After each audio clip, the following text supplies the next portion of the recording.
El pecado. El pecado, cuando hablamos de pecado, es una palabra que engloba tantas cosas y nosotros que somos los que tenemos la experiencia del pecado en nuestra vida, aquellos que conocen de la Biblia y conocen lo que es la comunión con el Señor, podrían explicar mucho mejor lo que es pecado.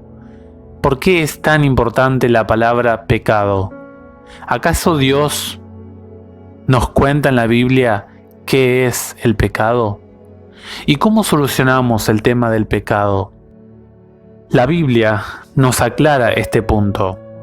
Nos presenta al pecado como un intruso, y este intruso no tiene razón de existir. No se puede explicar su presencia. Este aspecto es un tanto oculto, inexplicable, incomprensible para la mente humana. Pero si nosotros lo excusamos al pecado, es una equivalencia a defenderlo. Si nosotros pudiéramos encontrar alguna excusa en su favor o señalar la causa de su existencia, dejaría de ser pecado. Por lo tanto, hay un aspecto inexplicable del pecado. La única definición que da la palabra de Dios se encuentra en Primera de Juan capítulo 3, el versículo 4. La única. El pecado es transgresión de la ley. Es una manera de actuar, es una manera de accionar, es un principio que actúa o que impulsa una manera de accionar que va en contra de los principios de la magna y santa ley de Dios. Es una manifestación externa que se puede ver, que se puede observar a través de una conducta que lleva a una acción visible, en donde esta acción muestra que está en pugna, o sea, que está en lucha, que está en oposición a la ley de Dios. Está en pugna con la gran ley de amor, que esta ley de amor obviamente es el fundamento del gobierno divino. ¿Y por qué el tema del pecado es tan importante?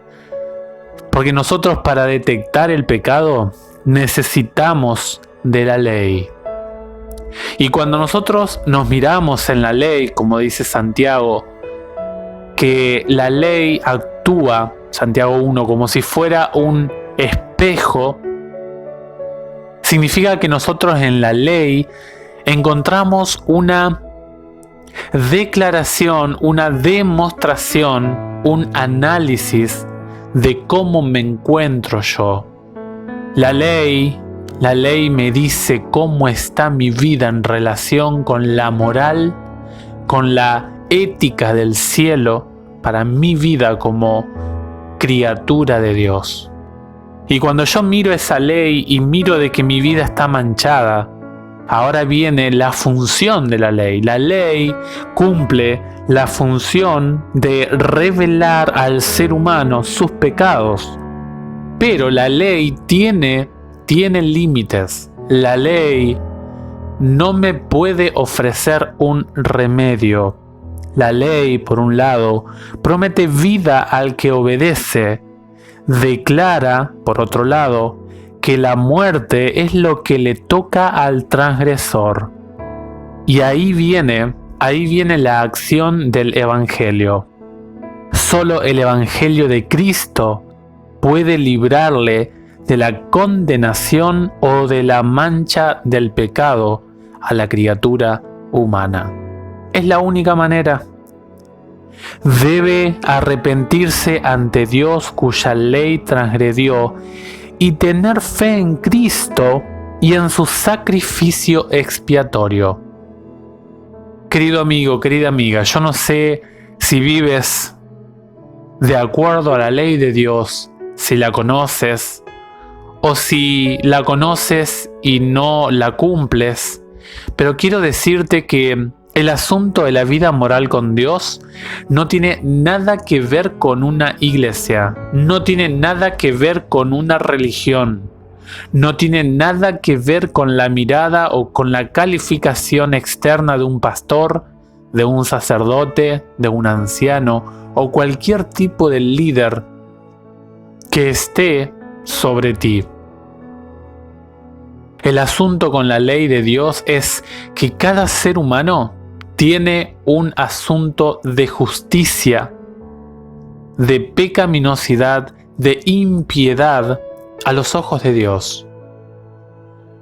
Por eso quiero decirte que tú y yo necesitamos de Cristo Jesús. La ley simplemente me juzga, me muestra mi condición y me califica o me descalifica ante sus exigencias. Ahora, cuando yo quiero solucionar mi problema del pecado, la ley me dice, esa no es mi función.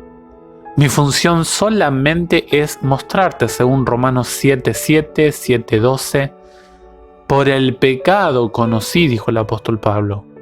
La ley se limita solamente a decirme lo que está bien y lo que está mal. Eso es la ley. Y la ley ahora me va a llevar a la solución, al médico, que es Cristo Jesús. Querido amigo, querida amiga, si has transgredido la ley de Dios, sea en acción o en pensamiento, quiero pedirte que medites en tu accionar. Quiero decirte que va a llegar un día, según la palabra de Dios, 2 Corintios 5:10, dice que todos tendremos que pasar por el tribunal de Cristo. Llegará un día cuando las apariencias dejarán de existir. Como dice 1 Corintios 4, que lo oculto será manifiesto. En ese momento tendremos que analizar nuestra vida moral e inmoral ante los ojos de un Dios santo. ¿Cómo está tu vida moral ante los ojos de Dios? Y esto es una cuestión a conciencia. No me interesa si vas a alguna iglesia, a alguna religión, o si estás de acuerdo o no con la ley de Dios. Quiero decirte que la ley de Dios sigue vigente. Y tristemente hay millones de seres humanos que la están transgrediendo. ¿Tú eres uno de esos? ¿Tú eres una de esas? Si es así, ora de esta manera al Señor en este momento. Ponte de rodillas allí donde estás y dile: Señor mío, Dios mío, he transgredido tu ley. Tengo en mí esta naturaleza que me entregó mi padre, Adán y Eva, y no la puedo sacar. ¡Ay de mí!, como dijo el apóstol Pablo, ¿quién me librará de este cuerpo de muerte? Necesito que Jesús purifique mi vida interna, personal. Quiero estar delante de Dios, quiero estar delante del juicio de Dios sin temor, porque he contratado al mejor abogado. Ayúdame en este día, ayúdame a evitar el camino de pecado. Oro en el nombre de Jesús. Amén. Que Dios te bendiga ricamente.